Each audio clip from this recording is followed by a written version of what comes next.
Hello, and welcome to You Don't Get It. On this week's episode, we're going to continue our conversation with Andrew Price and Mark Eaton on setup versus payoff. So let's get into it.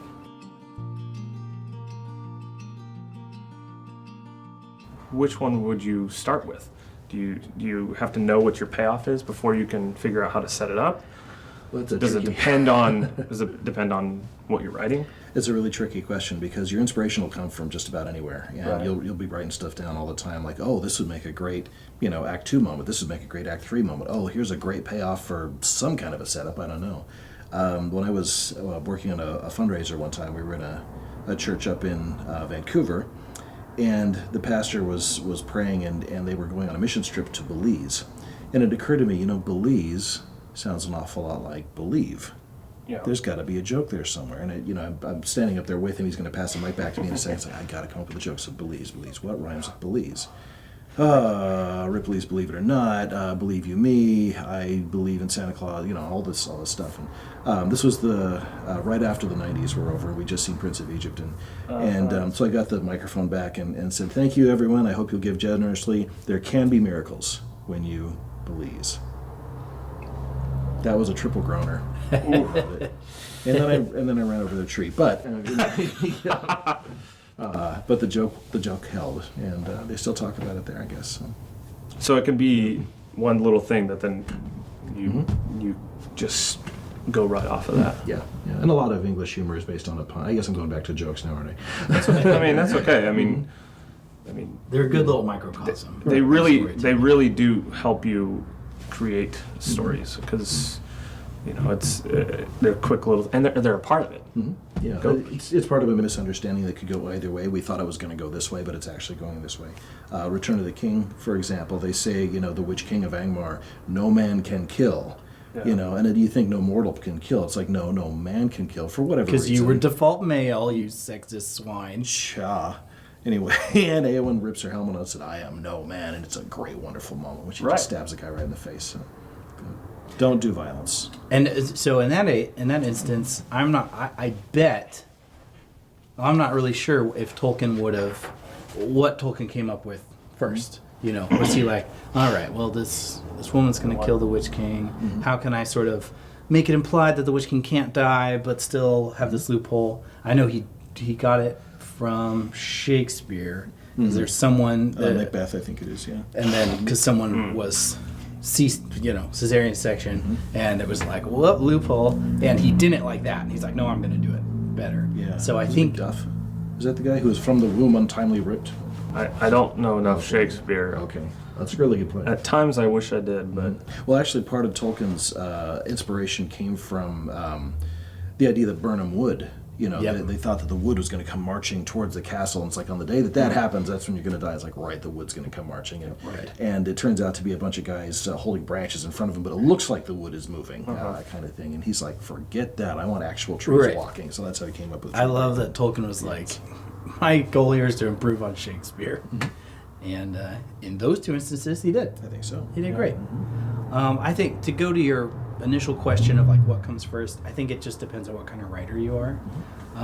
Some writers are just want to start at the beginning and just go through it with their characters and discover little things, and I have written that way.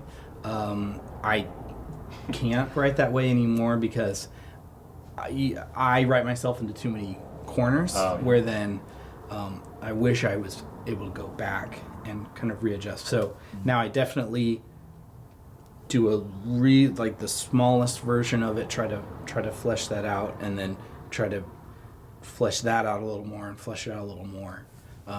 So I spend a lot of time outlining and stuff like that. Do you have more of a as you go kind of thing, or are you more outlining? It depends. I mean, again, if my inspiration came from one particular, I'd say this is a great setup for something that I'll spend a lot of time working on an ending. If a great ending occurs to me, or a great double meaning of some kind, that I'll say, okay, how do I now set this up to have misdirection and surprise if I can? So it really kind of depends. Sometimes it's just a theme. Like if my theme is, what's a good example? Counting the cost. Or something. You need to count the cost, and that's going to be a story that plays itself through what every character is doing in that particular story. So-and-so is counting the cost to go to medical school. Somebody is counting the cost to maybe become a follower of Christ or something like that. And then by the end, hopefully that theme has reinforced itself to the point that, okay, yeah, this makes a really good ending. Of some kind, I have no idea what it's going to be, but something will present itself. So, and of course, if something great occurs in the middle and you've got nothing for the end, maybe you can pull this moment out of the middle and put it there Make it and set it there. up differently. Yeah. So. Yeah. Essentially, it makes their story a little shorter and not necessarily have to be so. Yeah, or you find something else to put in the middle. So Yeah. So I guess, no matter what you came to first, it's still an act of discovery. Going back to your Belize story, that's an act of discovery.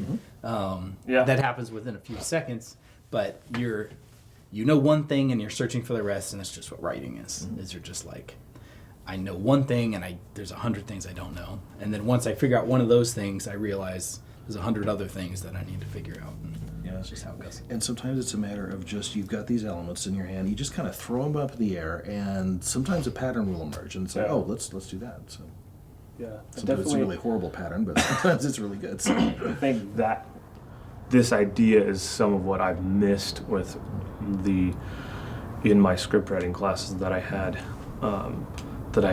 with the ones I wrote, it was just like I was throwing words on the page. I had this basic story, but I didn't know anything about these people I was writing about.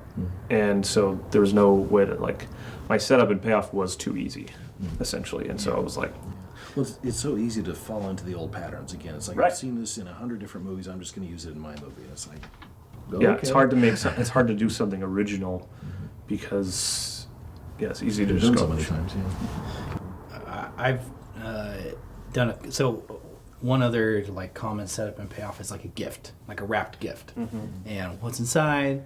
And I've written a couple scripts where I was just like, well, we know there's a gift, we don't know what's inside, and then I saved much later in the writing process. In the case of one of them, we were shooting them as we were writing them, so there's no going back. And ultimately just kind of went with something that was okay and kind of worked, but I'd much rather to have actually thought about it and went back and reconstructed things to make that moment really beautiful. Yeah, it's hard work. Yeah. Yeah. Writing's the worst. Yeah. Sometimes repetition can help. And there's a website out there, I wish I could remember the name of it, but it does a lot of, I think Aaron Sorkin's payoffs and setups, or maybe it's Christopher Nolan, I can't remember which. I should have. Either would be. Either would be fine. Yeah. Either would be excellent. Referenced in this article. And what comes to mind though is one they didn't talk about, and that was Casablanca. If you remember in the very beginning when so and so has been murdered, round up the usual suspects. Yeah. Right. And spoiler alert. If you haven't seen Casablanca by now, Please you're watch it. pushing please it. watch it. Yeah, You're it's pushing good. it. It's a great date movie. So. By the end of it, though, Major so-and-so has been shot, and Rick is standing there, and he gives this very, I'm in your hands, Renault, and the guy just says, round up the usual suspects. He doesn't turn his friend in. Right. It's a familiar line. We heard it before. We didn't know it was going to be setting up this moment, which means everything. It means Rick gets to go, not die in a concentration camp, so we're happy about that. Which, in that moment, to reference your earlier question, that was something, because Casablanca was written by 50 people or something like that, and that was the last team of writers came in, and they were like, what should happen here? We have the whole script, what should happen at the end? And they turned to each other, they were in the car, and they were like, round up the usual suspects. So that would be a moment where they didn't think of it in advance. Yeah. It wasn't like, oh, there's this tagline here, oh, we should came work it into the after- beginning It presented somewhere. itself, yeah. It came after they had figured out how So it happens. they needed to get to that point. And thanks for watching. We'll see you next time on You Don't Get It.